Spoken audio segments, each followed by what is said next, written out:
Do you remember bull market vibes? When you'd come onto Twitter or hop onto spaces, you'd hear excited voices, people that were just having fun, music was playing, and it was just a really good time. Great conversations, not fudding about floor prices and complaining about the latest mistakes by founders, but genuine fun times. Well, today we're going to dive into a pocket that I've been spending a lot of time in, and I can genuinely say there's bull market vibes there, and there is no mention about prices whatsoever. Hello, I'm Taj, digitally known as Tropic Vibes, the host of Nifty Business, where we highlight NFTs and explore Web 3.0 as we move from pure speculation to creating real-world value.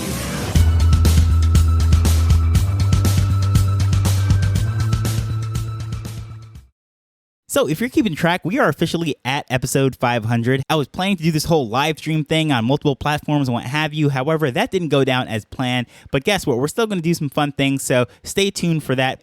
So over the last 500 episodes, we have gone through the ups and the downs of the markets. And as I opened up with this whole thing saying, do you remember bull market vibes? When I came into the space, it was really exciting. That was the beginning, just right before we headed into the bull market, and had about a year and a half of just extremely fun times. Spaces were popping. It was just really amazing. And I miss those days, except for the fact that the conversation was all about all the money that we're going to make. The pocket that I've recently found and have been having as much fun with is the Polygon spaces. The bull market vibes are there, minus all the price concerns and everything. Just genuinely people that are enjoying each other's company, building in the space, and sharing of the enthusiasm and the excitement that we thought were gone within the space, which is pretty crazy because for the most part across the NFT ecosystem, the crypto ecosystem, this has been a brutal period. Sure, prices are rallying a little bit right now as far as the crypto side of things, but it has been a quote-unquote bloodbath over on the NFT markets. So NFT communities are kind of beat up, and it's pretty funny to me because a lot of these spaces that used to have hundreds of people are now dwindling down and whatever. I mean, at its peak, we probably had about 200, maybe 300,000 people in this whole NFT market. But right now, I would be very shocked if we're over 30,000. So we're talking about 10% of what was there. However, if you hop into these on Polygon spaces, which by the way, I will leave the on Polygon Twitter profile in the show notes. So this is not directly the Polygon Labs profile. However, this is community efforts, all these spaces that are being held, and they're just really just doing some interesting things. They're bringing projects on. It's free to shill for most of them, or just describe what's going on. They have different things such as Polygon Village, which they are building and supporting in public. It is just absolutely crazy what's going on over there. But when these projects actually come up, they start to speak about all the things that they're excited about, how various companies such as the Starbucks and the Disneys and so forth are building in the space. There is just that genuine enthusiasm.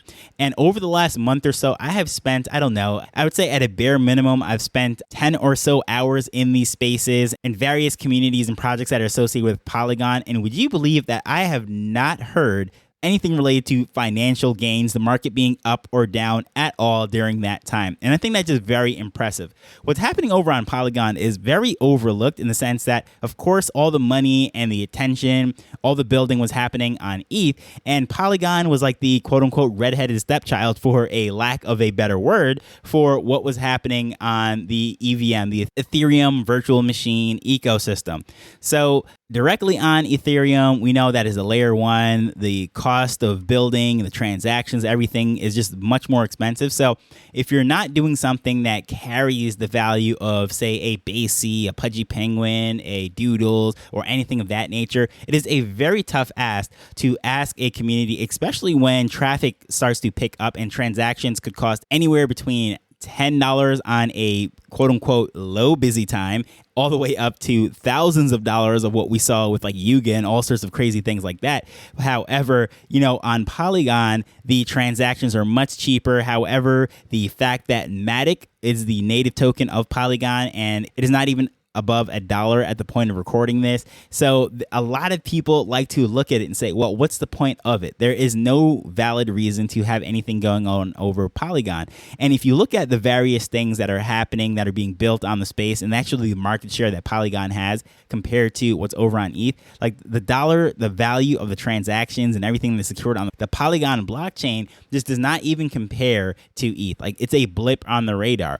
However, I can definitely say there's some interesting things that are being built there. There is a real ecosystem that is set up. There is support from the community, genuine interest, and they are just forging ahead. They have this saying called pushing P. That is like their thing, pushing Polygon, pushing P. So they have these spaces. They just had a month collaboration with super spaces, with having contests, and they were doing all sorts of things. They were measuring the amount of emojis that were thrown, the amount of hours spent in spaces, the amount of viewers or listeners, I should say, that popped into these spaces, and just all the collaboration that was happening there. They were tracking all this. They're giving out first, second, third, I believe even fourth place prizes, different honorary rewards in different categories. It was just absolutely amazing. So seeing all that develop and all the excitement that was surrounded around it, it just really shows that the market doesn't have to be making a huge rally and people have to be making money hand over fist for people to see the value of the things that are being built here. The Polygon community is an amazing example of that.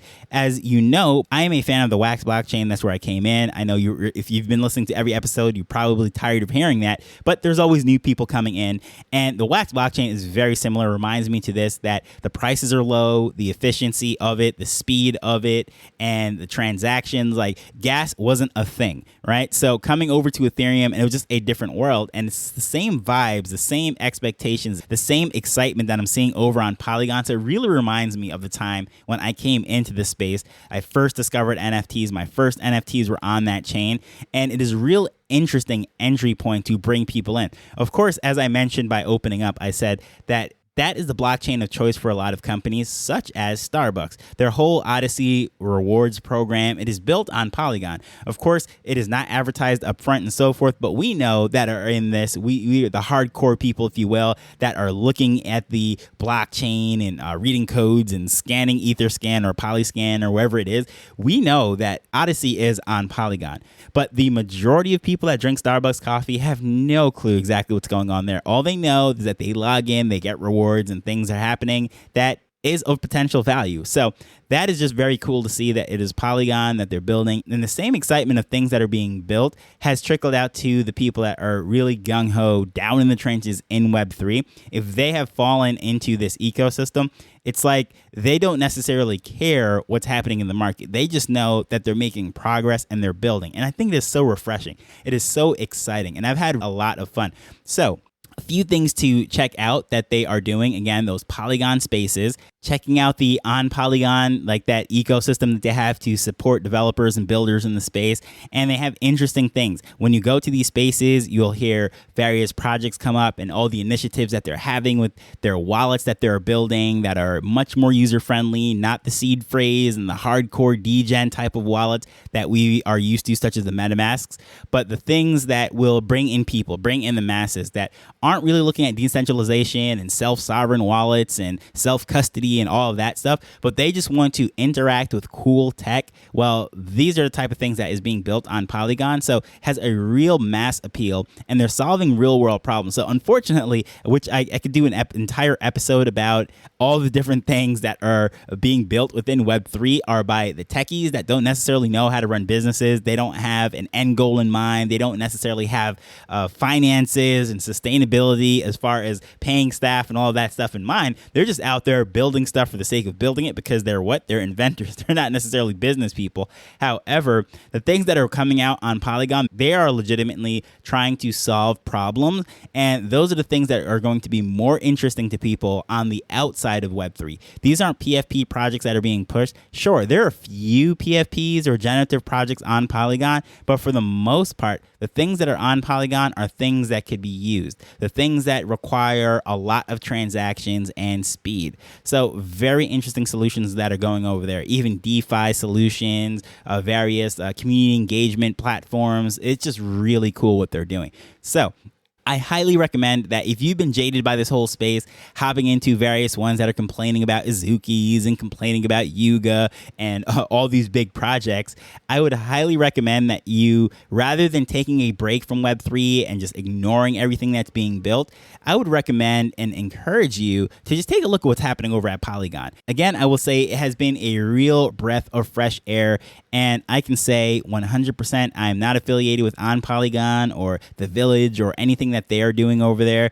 I think would be a very nice ecosystem to get involved with. However, At this point of recording it, I have no affiliation with them, just someone who has spent the last month or so hanging out in their spaces, and I have had the time of my life, and I would just love to share that with you. So this is one of those times, these milestones, that I just want to take the time to absolutely thank you for coming on this journey with me. This is something that I don't say enough. And of course, I've hinted and spoken about different things that I would love to try, how I'm changing up the format. I'm trying to really build out something that's sustainable, something that really appeals to someone that is looking at this for the long term, not just a quick short-term flip. So those of you that are still in the space, still listening to the content, supporting, interacting with me in social media, I really appreciate you all. And I just want to thank various people along the way that have helped to push the show, helped to encourage me, helped to really get the name out there. And just to name a few people, I know I'm probably going to run myself into trouble here, but I want to say thank you to Double G, one of the first people that really supported me and reached out to me and thanked me for the content that I was putting out.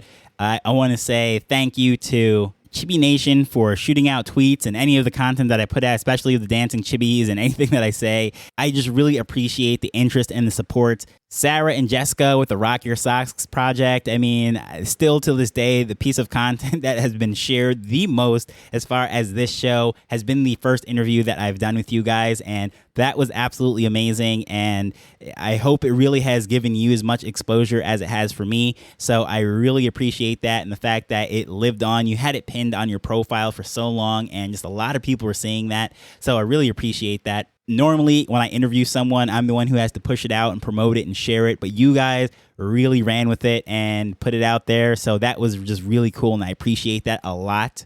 Leader Icarus for listening, commenting, engaging on social media. Hashtag Jackie for leaving a review on Apple Podcast. And I'm pretty sure I know who this is when I actually know in real life. But I decided to go over there and look to see if anyone by name pops up. And it's kind of a little bit weird because on Apple Podcasts, it's by country. And when I actually check to see the reviews and see what's going on, it's only going to show me for each specific country. And I can't hop to see all the total reviews. However, if you did leave a review from another country or in another section and not just the stars, I'm not able to see it right now. So I just want to thank you anyways. So don't feel offended and say I'm skipping over your review. It's just, unfortunately, when I pull out my phone and actually look on the reviews, I can only see for this specific country. So it doesn't let me see globally. I don't know why they do that. But either way, I just want to thank every single person that has been a part of this journey, whether you're on the show, you're promoting it, you're just listening to the podcast, you're even someone who has liked a tweet or anything that I have put out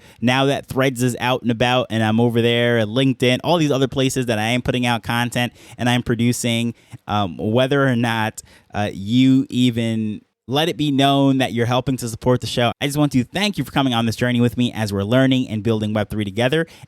But as usual, I will see you in the next one. Later. The Nifty Business Show is not investment advice. It provides insights and information within the space. As with anything, please do your own research before making a decision whether you're making an investment or a purchase.